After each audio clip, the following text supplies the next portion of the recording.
Donc voilà, je viens de recevoir le deuxième pistolet que j'ai commandé en Chine. Donc la différence avec le premier, c'est que celui-ci dispose de la carte électronique qui est censée être compatible avec Alien.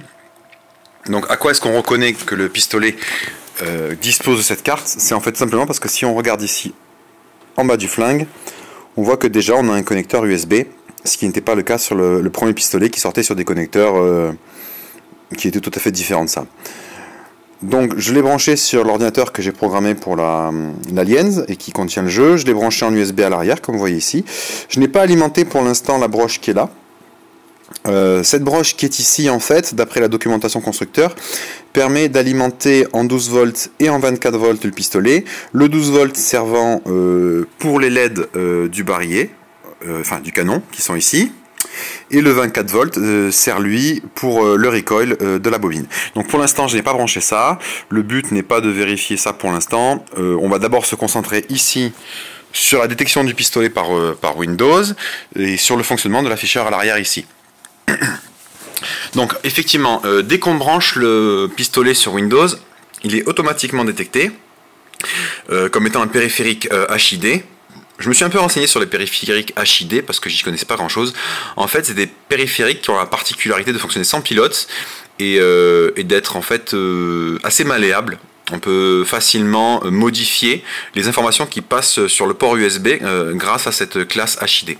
Donc ici, on voit que le pistolet a été détecté comme un Xin AI digital. Donc ça fait un peu peur parce que je m'attendais plus à un Alien Extermination ou un Global VR ou un truc comme ça. Bon, on va bien voir ce que ça donne. Donc ici, je vais démarrer le jeu, alors en manuel, puisqu'habituellement il démarre automatiquement au démarrage, mais là je l'ai fermé, je vais le réouvrir. Et c'est parti. Donc, alors première bonne nouvelle, déjà on voit, alors j'ai pas rebranché l'IO board, hein, on a vu déjà qu'elle marchait. Mais là on voit Only One Alien Gun Found et ça c'est cool, ça veut dire que déjà le jeu a trouvé un pistolet alien et l'a reconnu. Pour l'instant on n'a pas d'affichage sur l'arrière du flingue, ça c'est moins sympa. Alors je suis déjà sur la track mode, j'ai branché un petit clavier standard, là, mini clavier, juste pour remplacer l'IO board, ce qui va me permettre d'accéder au menu de test et aller faire toutes les petites bidouilles dont on a besoin. Donc hop, on va rentrer ici dans les menus de test, système machin, gun test et calibrate. Hop, donc ici on voit en bas à gauche LED 88. Donc si on a de la chance, je suppose que le flingue devrait afficher 88. Ah, ben on a de la chance.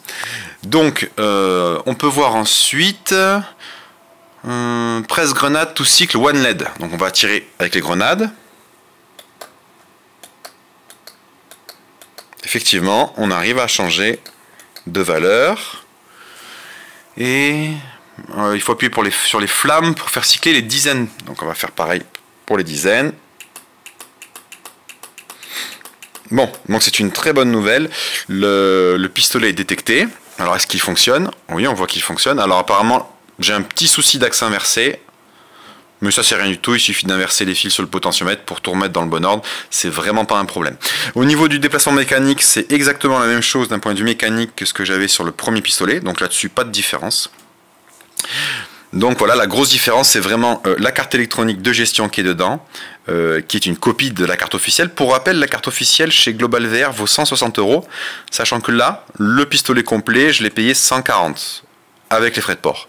Donc vous imaginez la différence. Chez Global VR, ils proposent le flingue complet, là tel qu'il est là. Je crois qu'il est à 700 ou 800 €, quelque chose comme ça. Ça vous donne une petite idée de la différence entre la pièce d'origine et la pièce chinoise. Voilà. Donc le prochain test, on vérifiera effectivement que le recoil fonctionne, ainsi que les LED dans le canon. Mais bon, à mon avis, vu que le plus compliqué, à savoir la gestion de l'affichage à l'arrière fonctionne, je m'inquiète vraiment pas pour la suite. Voilà.